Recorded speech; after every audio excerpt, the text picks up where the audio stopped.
When Elias was 16, his father gave him one piece of advice before disappearing forever: never let people know what you feel. At the time, Elias thought it sounded wise. Years later, he would realize it was the sentence that ruined his life. By 28, Elias had mastered emotional invisibility. He could walk into any room and immediately sense insecurity, attraction, fear, jealousy, loneliness. Human emotions were loud to him, even when people believed they were hiding them. Especially then, he became excellent at becoming wherever people wanted. Around ambitious people, he was disciplined and sharp. Around broken people, he became understanding and warm. Around arrogant people, he acted humble and enough to earn trust. No one ever met the real Elias because Elias himself no longer knew who that was. He worked as a negotiation consultant for powerful companies, though unofficially his real talent was psychological manipulation. Executives hired him to influence people, couples hired him to uncover lies, politicians hired him to read weakness. Elias always delivered results, but every victory left him feeling strangely empty. At night, he sat alone in his apartment overlooking the city, staring at thousands of glowing windows. He often wondered how many people inside those buildings were pretending to be someone else just to survive. Probably all of them. One rainy evening, Elias received an unusual message. No sender, no number, just an address and a single sentence. You hide from yourself better than anyone I've ever seen. Normally, he would ignore something like that. Instead, curiosity pulled him there. The address led to an old underground cafe hidden beneath the city subway. The place was almost empty except for a woman sitting alone near the back. She looked calm in a way that made Elias uncomfortable. "You came," she said. "You know me enough." Elias studied her carefully. No visible nervous habits, steadying breathing, relaxed posture, difficult to read. "Interesting. Who are you?" he asked. "My name is Mira. What do you want?" "To show you something." Elias nearly laughed. People usually came to me for that. Mira slid a small voice recorder across the table. "Play it." He pressed the button. At first, he heard nothing except static, then his own voice, different conversations, different people, but the pattern was horrifying. "No one person," he said, "you can trust." To another, "You deserve better." To another, "I understand exactly how you feel." Every sentence sounded sincere. Every sentence had been calculated. Elias felt a strange tightness in his chest. "You recorded me." "No," Mira replied softly. "You recorded yourself. You just never listened." She leaned forward slightly. "You don't connect it with people. You studied them. You mirrored them. You managed them. But you never allow yourself to be seen." Elias kept his expression cold. "That's called self-control." "No," she said, "that's called fear." The word irritated him immediately. Weak people feared rejection. Weak people needed approval.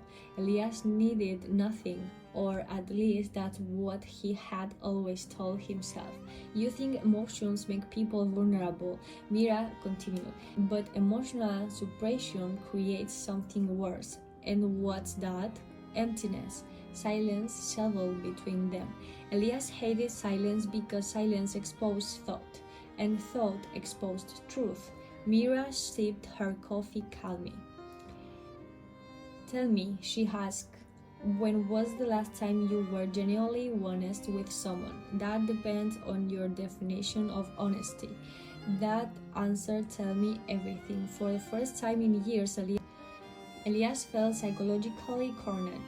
Not because Mira controlled him, because she saw through him. Most people were distracted by confidence. Mira looked beneath it, and beneath Elias' confidence lived exhaustion. He suddenly realized something terrifying. His entire personality had become armor, carefully constructed, yet polished, effective, and completely isolating. You built yourself like a fortress, Mira said quietly, almost as if reading his thoughts. But people forget something about fortresses. Elias looked at her. The king inside becomes a prisoner too. Over the next few weeks, Elias kept returning to the underground coffee, not because he trusted Mira, because she disturbed him. Every conversation felt like a mirror held again parts of himself he spent years avoiding. One night, Mira asked him a question that changed everything. Why do you manipulate people? Elias answered immediately, because if you understand human psychology, people can hurt you. Mira nodded slowly. And has it made you peaceful? He didn't answer, because the truth was obvious. Elias hadn't felt peace in years, only control, and control was exhausting. That night, after leaving the coffee, Elias walked through crowded streets watching strangers pass by. For the first time, he noticed how disconnected everyone looked. People smiled while hiding pain, people flirted while fearing abandonment. People act confident while secretly feeling inadequate. And suddenly Elias understood something profound. Most manipulation begins as self-protection. People learn psychological games after being betrayed, ignored, humiliated, or abandoned. Control becomes a defense mechanism, but eventually the defense becomes a prison.